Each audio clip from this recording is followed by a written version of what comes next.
As a sales operations specialist, there are 20 sales key performance metrics you should be familiar with. This part of the training is focused on defining those metrics and explaining their importance. Sales pipeline velocity or sales velocity. Simply put, it is a measurement of how fast a company is making money.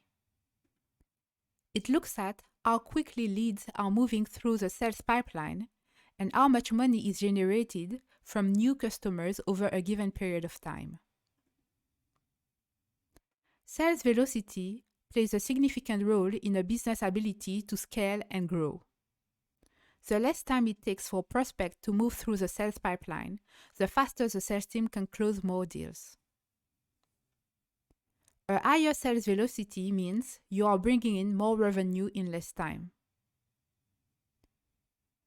Sales velocity can be tracked at different levels: individual sales rep, team level, regional level, etc.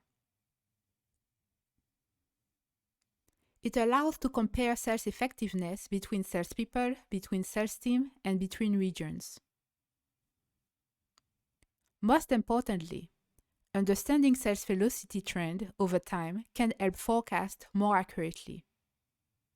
Some sales operations practitioners go as far as saying that the absolute value of sales velocity does not matter. What is important is the trend. Is it going up or is it going down over time? Sales velocity can also help assess how changes to the sales process impact the business, for better or worse, so adjustments can be made. It can indicate a need to optimize the process for faster sales and higher conversion rates at each stage. Sales velocity is impacted by 4 other key performance metrics. The formula is sales velocity equal number of opportunities multiplied by deal value multiplied by win rate, all of this divided by length of the sales cycle. Let's break things down. Number of opportunities. This is the total number of all opportunities created in the CRM over a given period of time. It includes open, closed won, and closed lost opportunities within that time frame. Average deal size. This is the total dollar value of an average sale. It is calculated by dividing the total value of closed-won opportunities by the number of closed-won opportunities over the specified time frame. Please note, at this point, we do not pay attention to when the revenue is realized.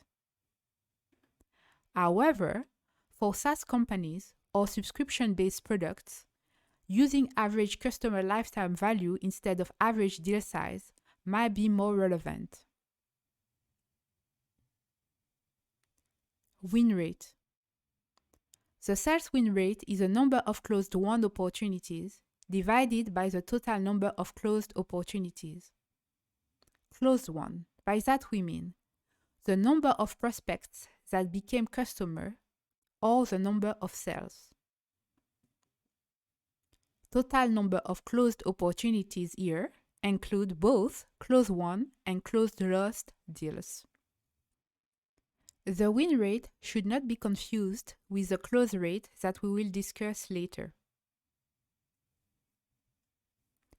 Companies often ask sales reps to provide win-loss reasons.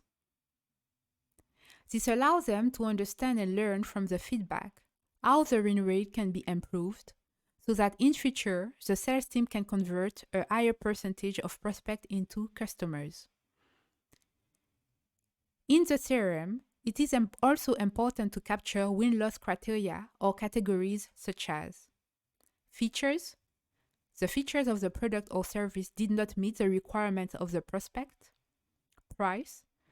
The final asking price exceeded what the prospect was willing to pay. Competition. The prospect decided to either go with or stay with a direct competitor. Need.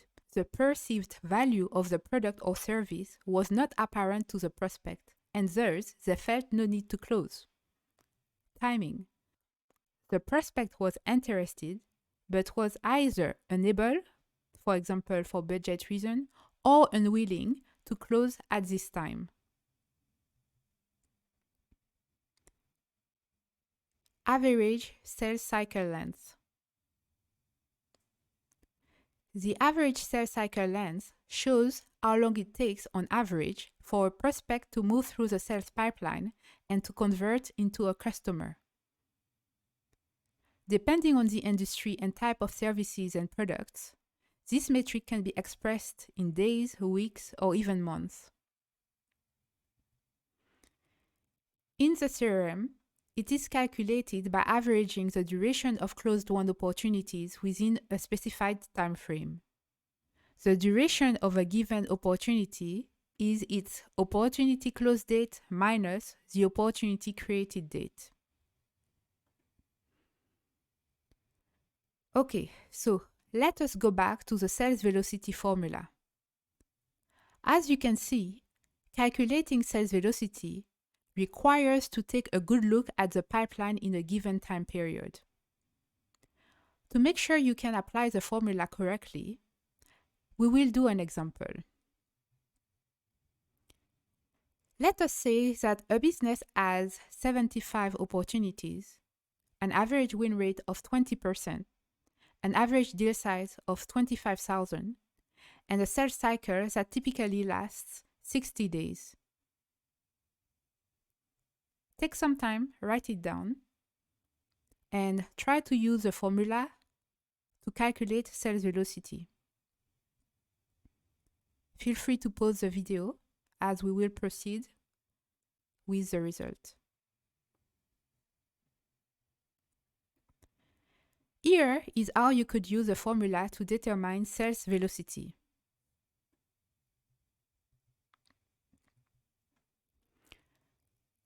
First, we multiply the number of opportunities by the average deal size multiplied by the win rate. So 75 multiplied by 25,000 multiplied by 0.2, which gives us 375,000. Then we divide that number by the sales cycle length, which is 60 days. 375,000 divided by 60 gives us 6,250. The sales velocity of the business, based on the data provided, is around $6,000. To increase the revenue the business is roughly bringing in each day, the business needs to increase the numerator, which means 375,000, by increasing the number of deals, value of deals, and or its win rate. It can also target at decreasing the duration of the sales cycle, so from 60 days to a lesser number, or it can aim to do both, increase the numerator or decrease the denominator.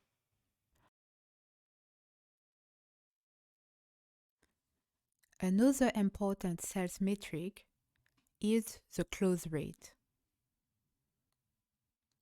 The sales close rate tracks how many prospects the sales team or a sales rep, if you are doing individual performance analysis, so how many prospects out of all prospects that are in the pipeline in a specific time frame.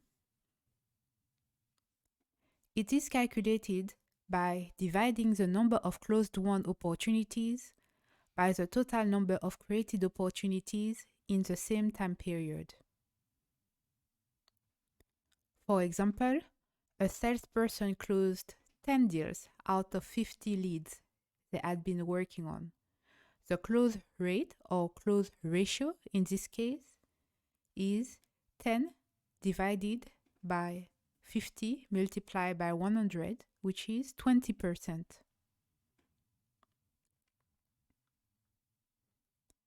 Another metric is the average lead response time. The lead response time shows how long it takes on average for the sales team to follow up with a lead that has contacted the business. This metric is very useful for managing conflicts between marketing and sales teams. It is because it can happen that marketing does a wonderful job generating leads for the business, but the sales team can be slow at picking them up. When leads are entered or created in the CRM, they should be contacted as soon as possible. However, calculating lead response time may show that leads can wait many days, even weeks, before being contacted by sales reps. A study published in the Harvard Business Review showed that sales reps are 7 times more likely to have a meaningful conversation with leads if they respond to them within the first hour. The study found that sales reps were 60 times more likely to qualify a lead than if they waited 24 hours to follow up with that lead. If you are interested in the study, you can read it online. The lead conversion rate, also called lead to customer conversion rate, is calculated as a ratio of the number of qualified leads that are converted to actual sales in a given period compared to the total number of qualified leads in that same period. Simply said, it is the proportion of qualified leads of a company that results in actual sales. A qualified lead is a prospect that meets the qualification criteria defined by the sales organization. Average customer lifetime value, CLV. When qualified leads turn into customers, one of the most important metrics to track is the customer lifetime value. CLV is a measurement of how valuable a customer is to the business, not just on a purchase-by-purchase basis, but across the whole relationship. It is the total revenue generated by this customer over the whole period of the relationship with the business. The average CLV can be calculated as the average annual customer revenue multiplied by the average duration of customer retention. It is important to know that when focusing on profitability, the calculation should be average annual customer profit multiplied by average duration of customer retention. And average customer retention, in this case, is the average customer lifespan. Knowing the average CLV helps businesses develop strategies to acquire new customers and retain existing ones while maintaining profit margins. The average CLV also helps inform how much a business should spend to acquire new customers. Another important function of the average CLV metric is that it allows businesses to segment customers based on value. This will be discussed in Module 5 when we will talk about account planning and account tiers.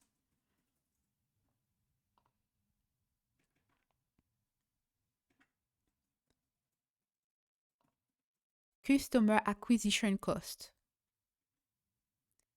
The average customer lifetime value goes hand in hand with another important metric, the customer acquisition cost.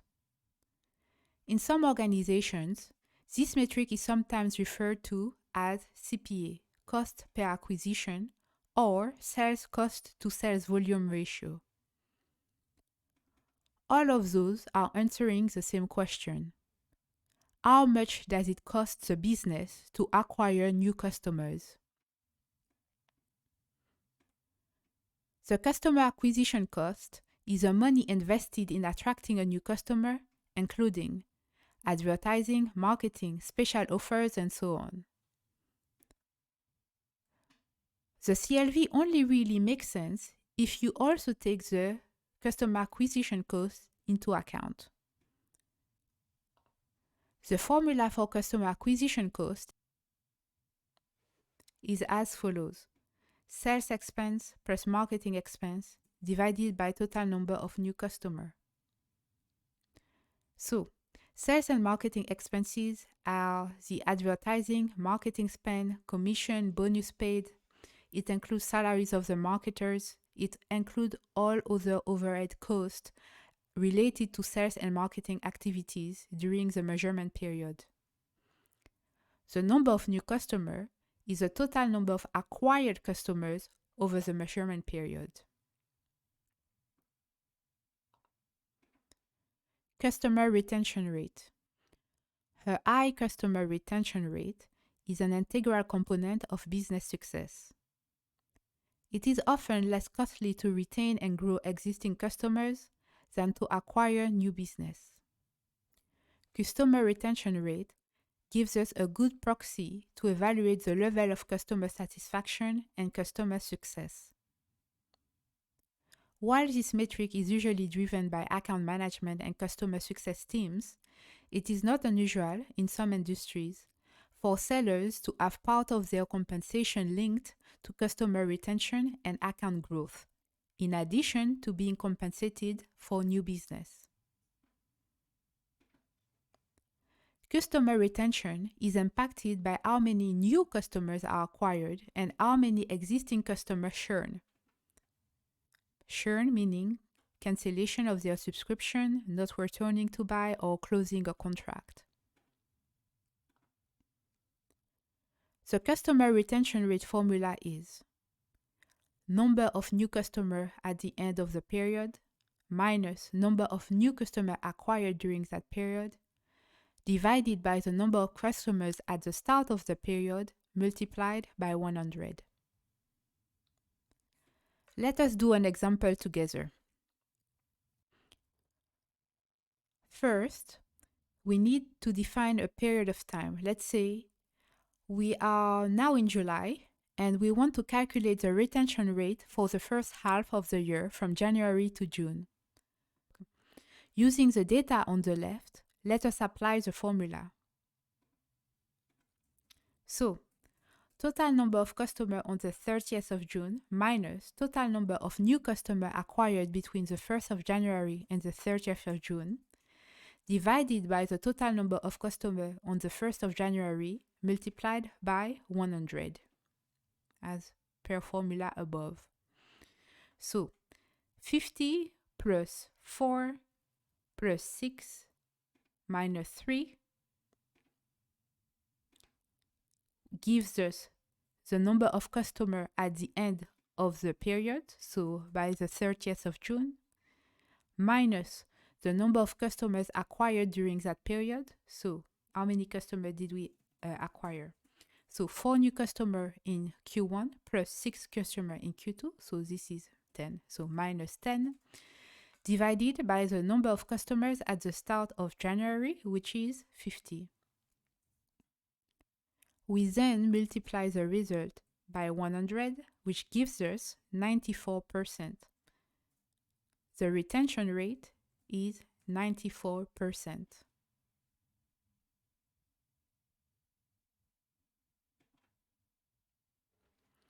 Here below, we have another example. This time, we start with a number of customers of 44 in January.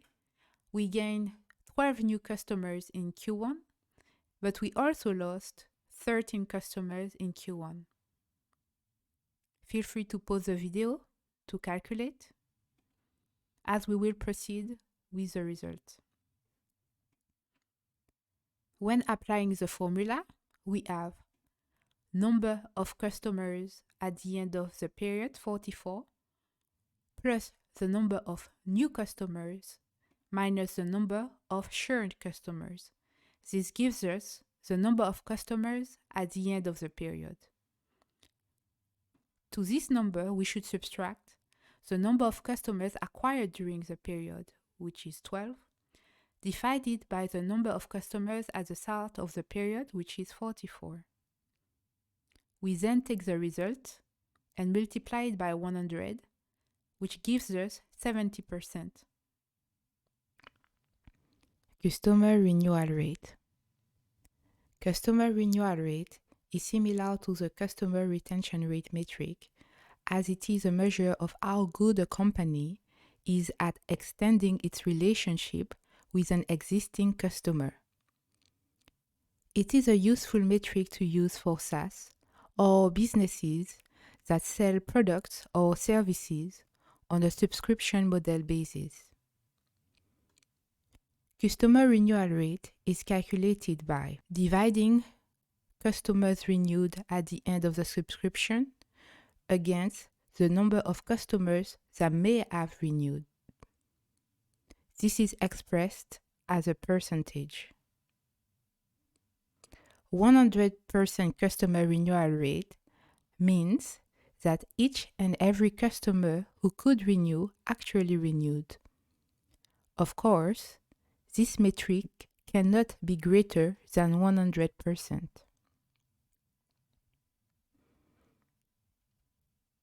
A small nuance to be aware of. Account-based renewal rate is best used when contracts and the customer base are homogeneous. By that we mean there are similar types of client with similar contract terms and similar prices. If a business sells multiple solutions or packages to more diverse markets, a renewal rate based on transaction value is more typical. A simple example to illustrate. Let us imagine that customer A has a 10,000 annual subscription for a given product. Customer B has a 100,000 annual subscription. Customer A decides to cancel the subscription while customer B decides to renew. By count, which means how many customers did renew their contract, the renewal rate is 50%. We started with 2 customers, 1 customer cancelled, the other renewed.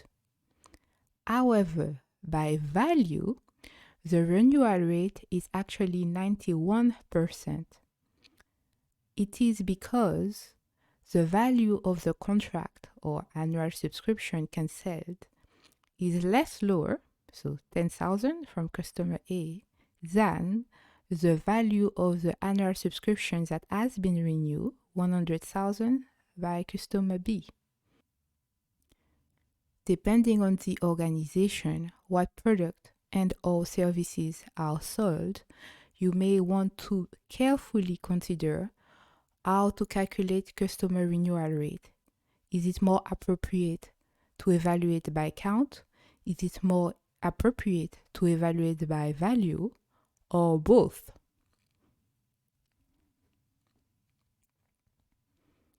So just to clarify, if we choose to evaluate by count, we use the number of customers in the formula. Another key performance metric to familiarize yourself with is the customer churn rate, also called the customer attrition rate. If you remember, in the customer retention rate formula, we did use the number of churned customers within a specific period of time. By that, we meant the number of customers that the business lost within that time frame.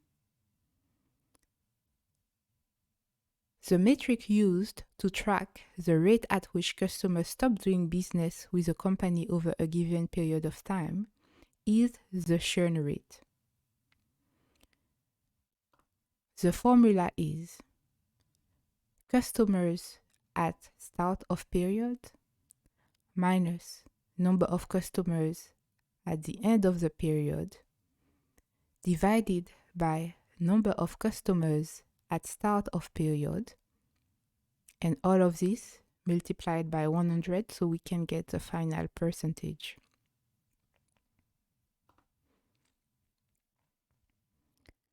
For example, imagine that you are starting the quarter with 40 customers, and by the end of that quarter, you have lost 2 customers. Take a moment, apply the formula, and calculate the customer churn rate.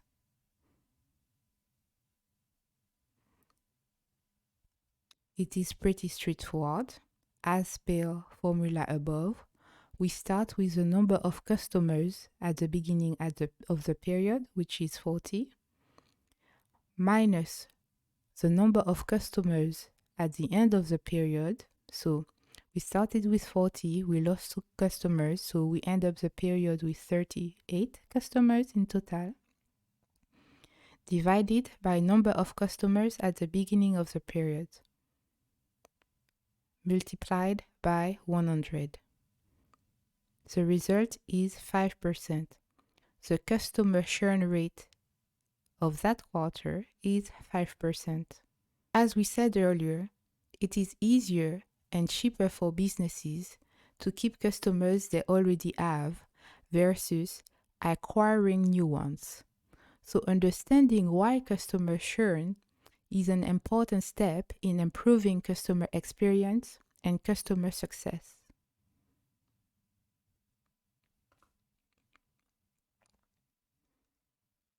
Recurring revenue. Recurring revenue represents the stable, predictable, and regular revenue that the business generates.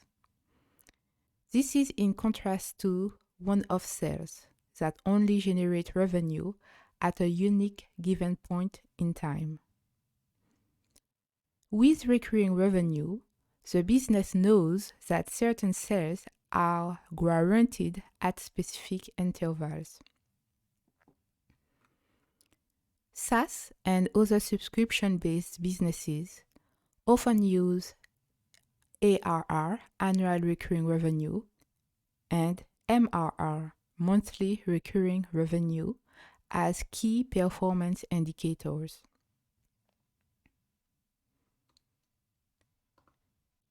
For example, if a customer purchases a 2-year subscription for $12,000, the annual recurring revenue would be $6,000. So 12,000 divided by 2, so 2-year subscription, which gives us 6,000 for each year. Annual recurring revenue is predictable revenue that can be counted on every year.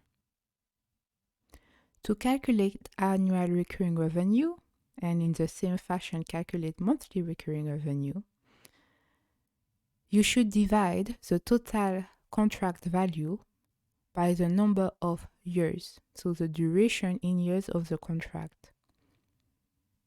Another example, if a customer signs a 4-year contract for $40,000, you would divide 40,000, so the value of the contract, by 4, the number of years, the duration of the contract. As a result, the annual recurring revenue from that specific customer would be $10,000 a year. Similarly, if a customer declines to renew a $60,000 contract signed over 2 years after year 1, so for some reason there was some exit clause that they choose to exercise, we will need to take this into consideration to calculate the annual recurring revenue from that customer. Earlier, we have learned about the customer churn rate. Another way to think about churn is in the form of revenue. Revenue churn is a measure of the lost revenue of a business. Revenue churn rate can help us track the business financial performance and outlook. The formula for revenue churn is similar to the one of customer churn and is calculated using the annual recurring revenue metric. The formula is annual recurring revenue at the start of the period minus annual recurring revenue at the end of the period divided by annual revenue at the start of the period multiplied by 100. For example, if the business had 1 million in annual recurring revenue at the beginning of a given year and 75,000 at the end of year 2. Applying the formula, what would be its revenue churn rate?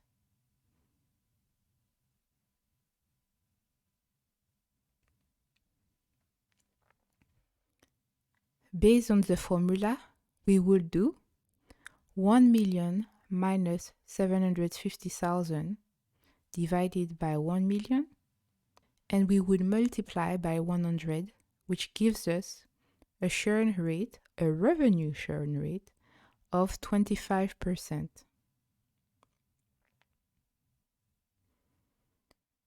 A negative revenue churn rate means that the company actually gained revenue within the specified time frame.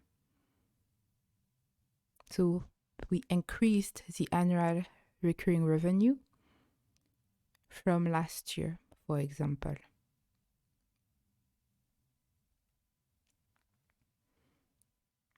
Total revenue generated. This is quite straightforward. In fact, total sales, total revenue, is the most straightforward metric that all businesses, regardless of industry, size, and location, will always be tracking. How much money are we bringing? The total value of sales in a given period of time. How much money did we generate this month, this quarter, this year? How much have we sold since the beginning of the year? So total revenue to date. How much did we sell last quarter? How does it compare with the quarter before? How does it compare with last year? But also, they would be looking at total sales by region or by sales team, total sales by product or by individual sales rep. Tracking total sales and total sales trend is critical to understanding the overall performance of any business. Discounts applied. Discounts applied, margin retained, is an interesting metric because it helps us compare actual total value of sales versus the value of sales if the sales team had sold at full price. When using this metric, what the business really wants to understand is if the sales team is closing deals because they are applying heavy price discounts to products and services. If it is the case, the business needs to understand the impact on the profit margin. The key here is to track discount applied and margin retained on a monthly basis to ensure that the sales team is not driving higher and higher discounts in order to reach their sales targets. Discount applied can be calculated with the following formula. Actual total sales value with discount applied. So our actual sales, actual revenue generated, divided by total sales value if there was no discount applied. By that we mean if the products, services were sold at full price.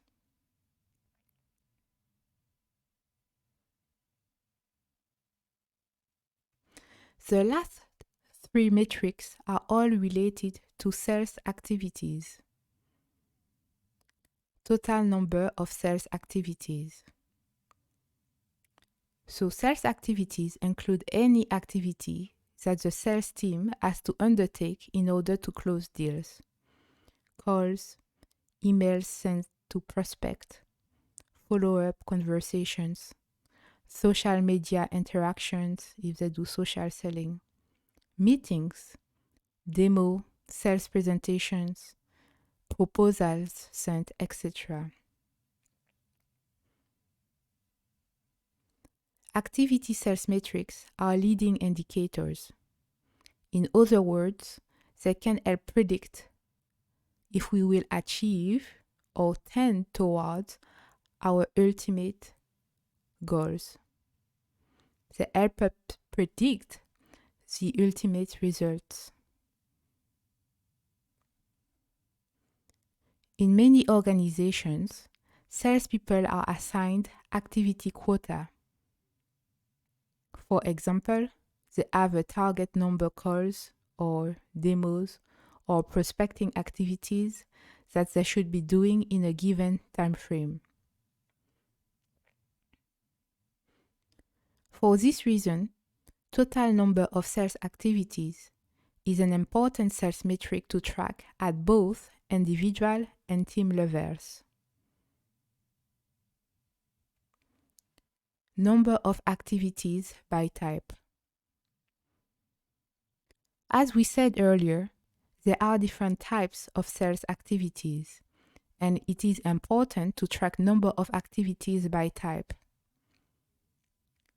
Imagine that one sales rep is not hitting their sales goal.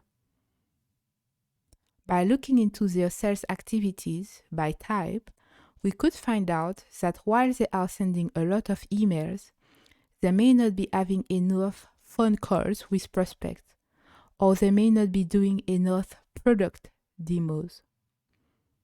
So we may want to encourage them or coach them to develop their skills in having meaningful conversations. Average number of sales activities per opportunity 1.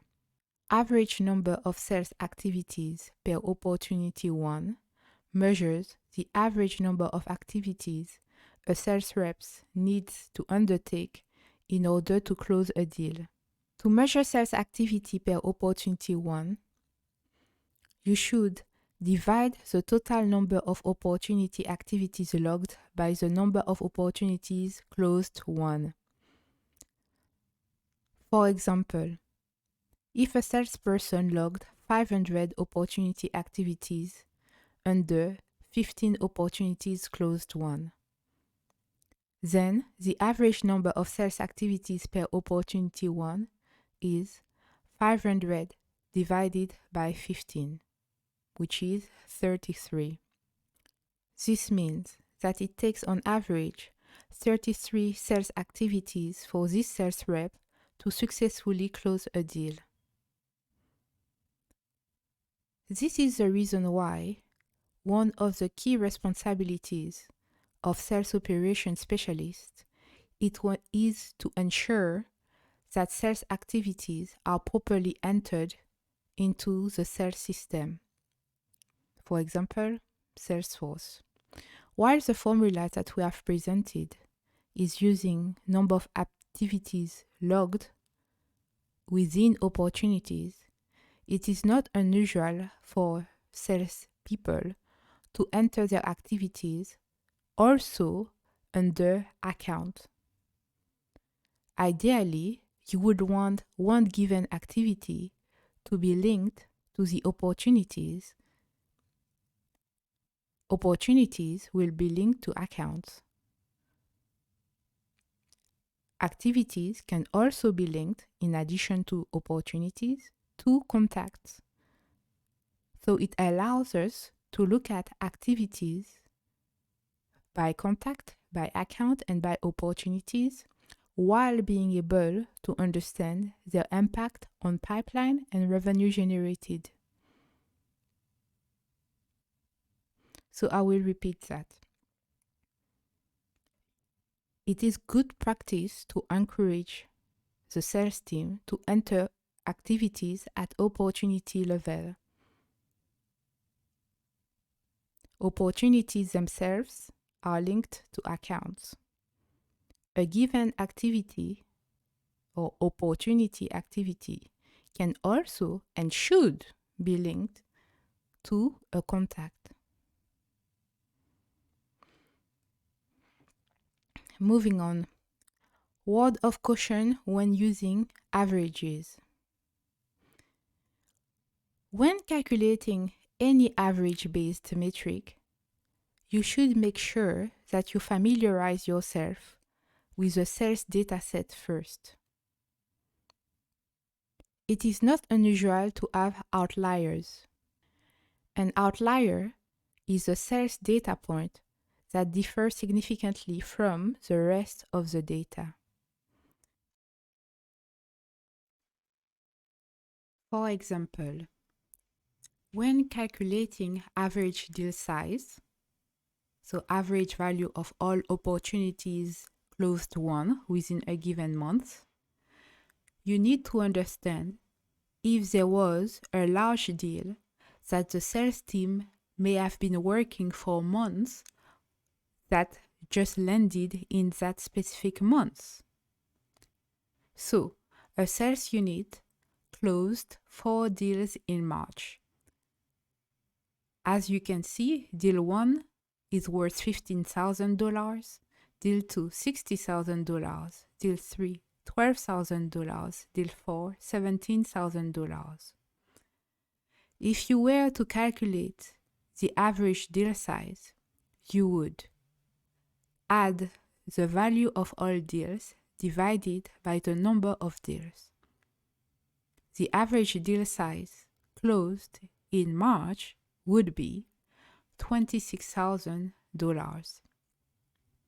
However, would it not be more appropriate when sharing your analysis with the sales team to clearly highlight that there is in fact an outlier and to provide an average deal size based on deal 1, 3, and 4?